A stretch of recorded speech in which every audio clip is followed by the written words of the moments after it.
Hey folks, welcome back to another video. You join me on a rather grey day here in North Wales. The sun comes out occasionally, a bit chilly today though.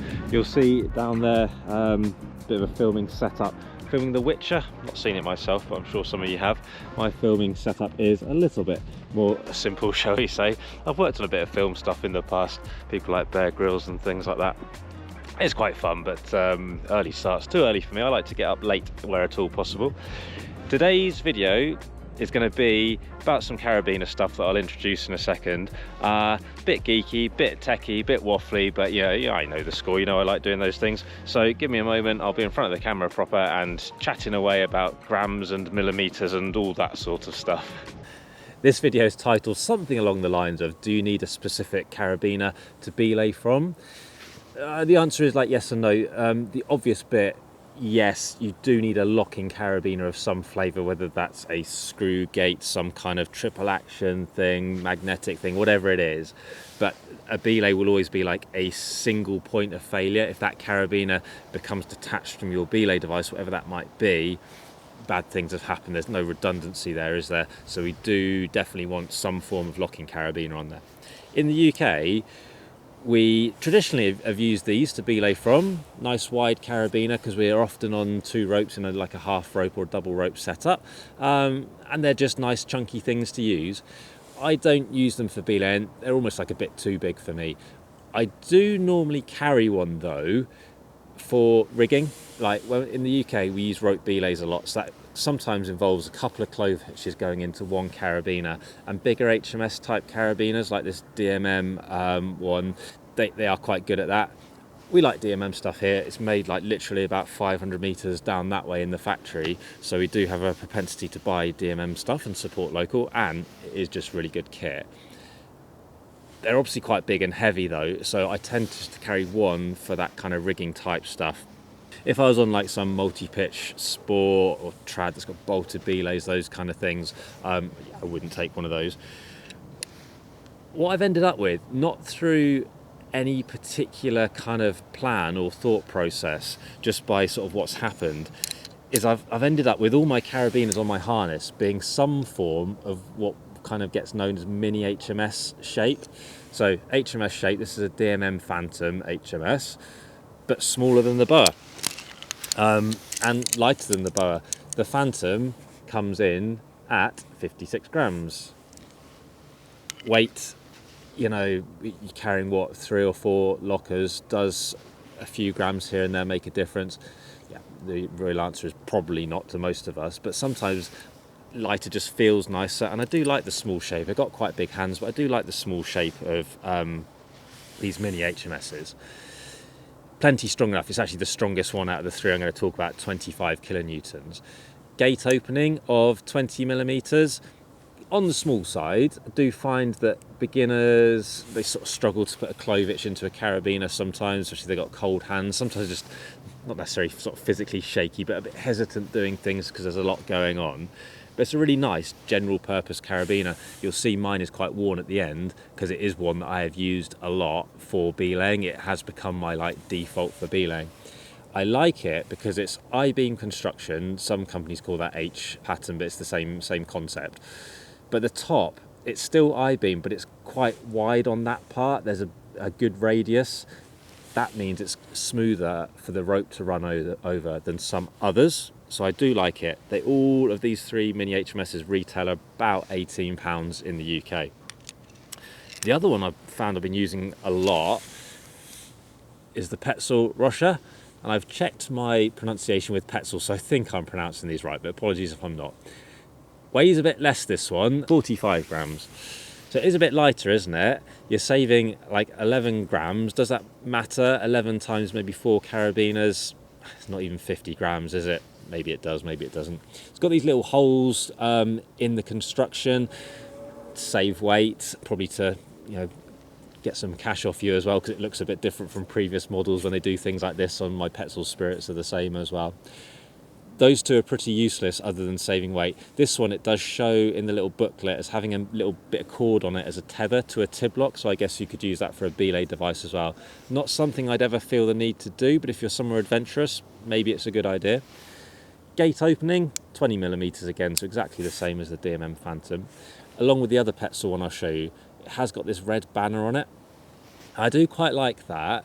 It's just an in-your-face, like, red flag you haven't done something up. I'm always going to check, of course I am, get a little squeeze test, and if it opens, it's not done up, is it? Again, referring to beginners, and I often do because of the work that I do, instructing, guiding, all that kind of stuff. There's so much going on when people are new to building belays that any little advantage of, oh look, that carabiner's undone, I think has to be a good thing. So I do like that little red banner, but I'm still going to check everything. I-beam, yeah, good. Just general purpose one. That's what it's sold as, is being a general purpose carabiner, really. You can still fit a couple of cloviches in these ones as long as the ropes are skinny. If you're using chunky ropes, then they quickly like push on the gate. I'm not really keen on that. This is the weakest one. Still 20 kilonewtons though. I read one review, because I like to read up a little bit before I do these things, where it was like that's a weak point of the carabiner's like sales pitch. 20 kilonewtons is flipping strong. That it's just of no interest really, that it's less than the 25 of the Phantom. This one though, the Petzl Attache. Like I said, I have checked these pronunciations with Petzl. I am desperate to call it the Petzl Attache. That's what I've called them for years. I didn't know any better, and that's what lots of other people call them as well. But there's no accent over the E. I've heard the Petzl people say it, so I'm going to try very hard to stick with that pronunciation. There's a lot of similarities between the first two and this one. I-beam construction, up to a point, I'll come back to that in a minute. Red banner like the other Petzl one, you know I like that. Bit heavier, 58 grams, it's 2 more than the Phantom. Maybe it's a difference, maybe it's not to you. Slightly better gate opening at 23mm. Whilst that's not massive in terms of pure millimetres, percentage-wise, it's a decent amount, isn't it? It is a bit bigger. You know, again, does that matter to you? Maybe, maybe not. Like all the others, smooth nose as well. The main difference though, this one is actually sold as like a belay specific carabiner, and that's not to mean you can't use it for other things. Of course you can, it's strong enough, it's the right shape, you can use it for rigging and all sorts, but it's a good one to have on your belay device because of this round stock top bit. It just means your ropes run smoother. You can see I've used it a bit now and the anodizing is coming off on this one. It just means it's a bit smoother. How much smoother? Well, sadly that's like super subjective, but put it this way, I belay a lot in guide mode with normally either the Edward Gigajoule or the Kong GG. I've used it, and the others, a lot with the Black Diamond ATC guide as well. This isn't the smoothest device for belaying in guide mode. There feels like there's quite a lot of friction there compared to some of the others. I'm okay with that because it's just a bit of an all-round device, and if I'm doing lots of guide mode stuff, I probably will have this with me these days, and this is super smooth. But if you like went and set up a guide mode setup, like 3 of them, and they randomly had different carabiners on them, and you blindfolded me and asked me to belay on one, I'd put money and be pretty confident on that money as well that I could tell you which was the Petzl Attache.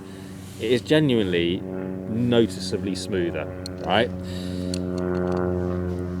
In guide mode, that's almost the most noticeable application of that. When you're lead belaying, because you're sort of feeding the rope through in a slightly different way, still feels nice and smooth, but it's like less noticeable.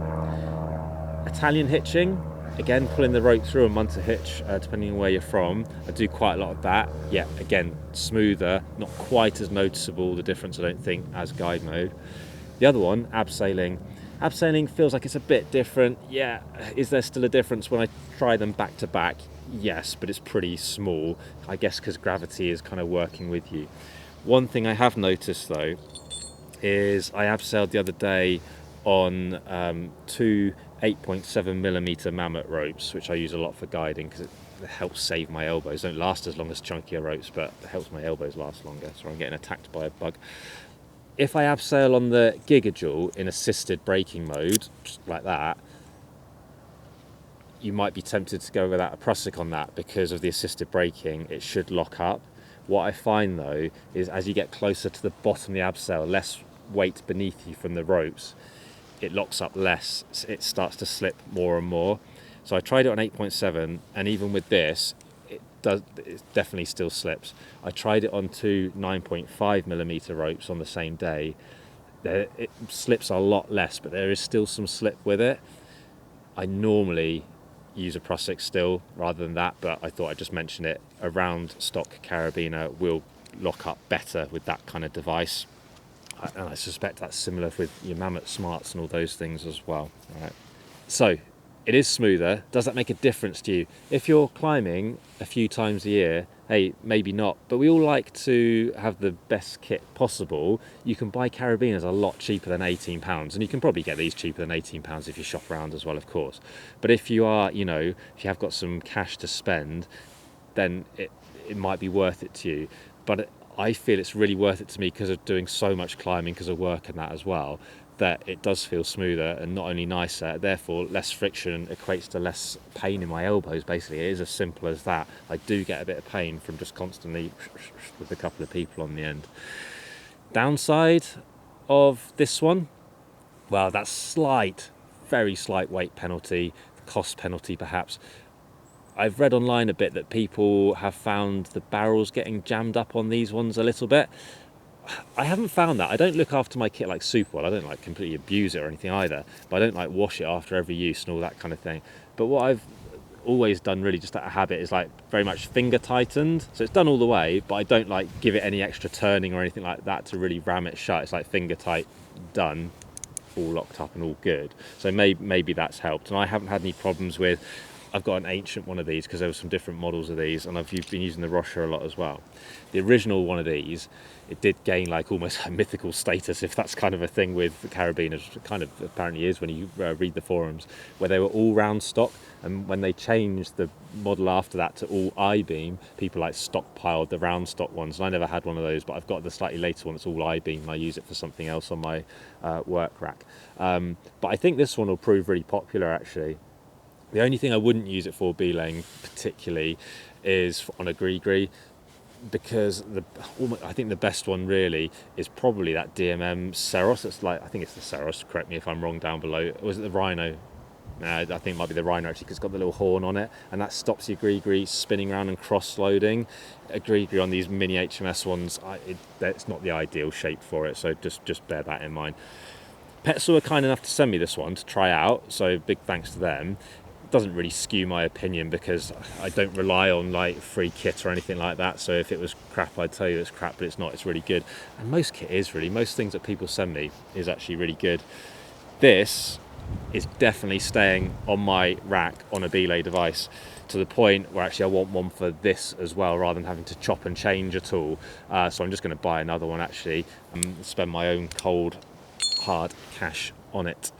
If you've got questions, chuck them in the comments below. I get back to nearly all of them. I miss the occasional one, but I get back to nearly all of them eventually. It just takes me a while sometimes. But yeah, I'll fire away in the comments below.